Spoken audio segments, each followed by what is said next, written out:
Well, here we are again, entering into the Advent season. It feels like about 5 minutes ago that we were beginning Advent last year. The time goes so fast, doesn't it?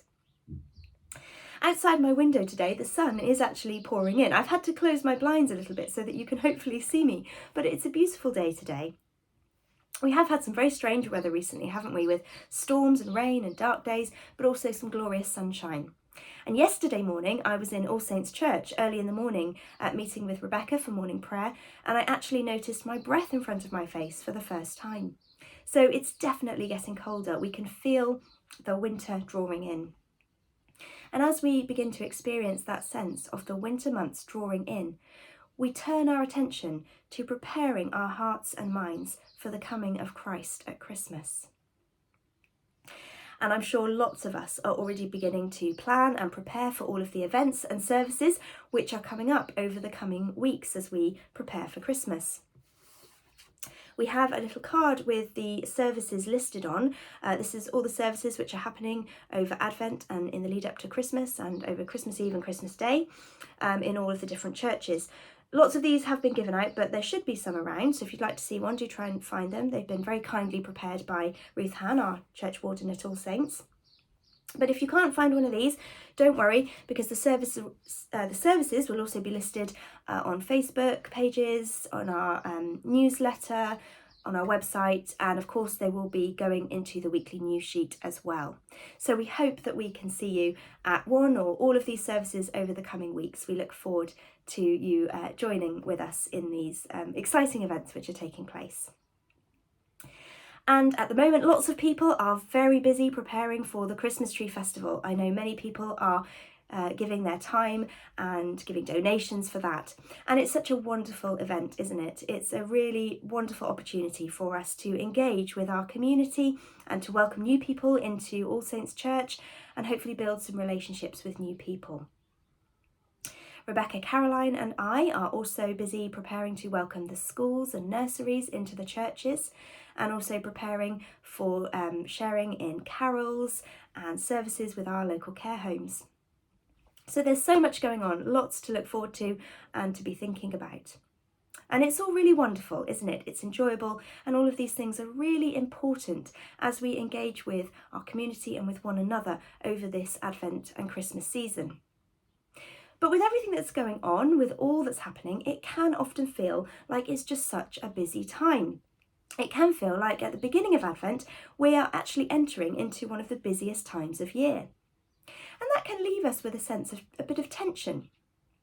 Because as Christians, Advent is a time when we want to have chance to pause, to dwell with God and really reflect as we prepare ourselves for Christ's coming at Christmas.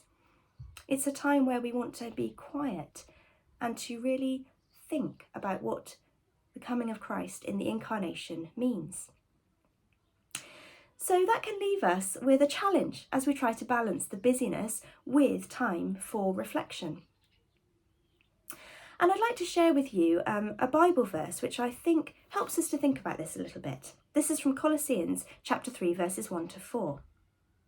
So if you have been raised with Christ, seek the things that are above, where Christ is, seated at the right hand of God.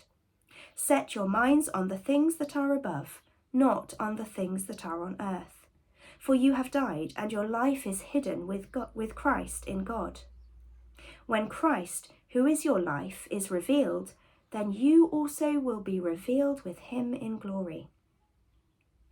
These verses really help me to think about how during Advent we set our eyes, we set our minds and hearts on God, on the things which are above, on Christ's coming. But we are also hidden with God.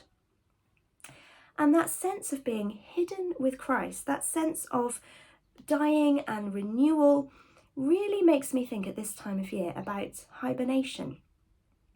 At this time of year, many animals are preparing to go into hibernation, either under the ground or in holes. And that's not just animals, but also plants. The plants are hidden underneath the soil and they're sleeping, they're preparing, they're being nurtured and replenished, ready to spring forth again when the time comes. And for me, that's what Advent feels like. It's a time of preparation, as we prepare ourselves for Christmas and for the joy and light and hope of the Christmas message as we're renewed and replenished. But how do we manage to do that within all of the busyness? Well, in the Bible, there's so many verses which talk about us being hidden with God. Psalm 17 verse 8, "Guard me as the apple of your eye, hide me in the shadow of your wings."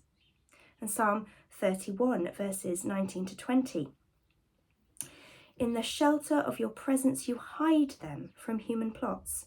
You hold them safe under your shelter from contentious tongues." Talks about how we take refuge in God.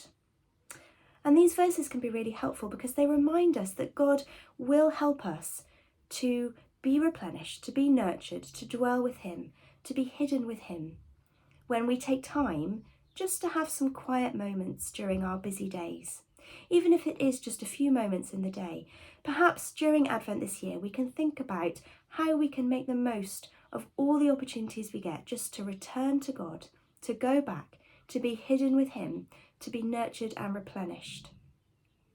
We may want to take a whole day, we may want to take a day a week, we may want to take some time each day.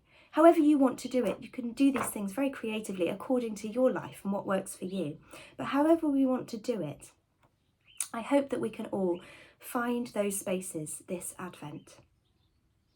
I'd like to share with you a reflection written by Francis J. Roberts. "If I choose to hide you away, it is for a reason. I have brought you to this place. Drink in the silence, seek solitude, listen to the silence.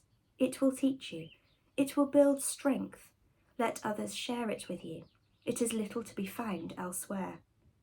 Silence will speak to you more in a day than the world of voices can teach you in a lifetime. Find silence, find solitude, and having discovered her riches, bind her to your heart." I'd like to finish with an Advent prayer.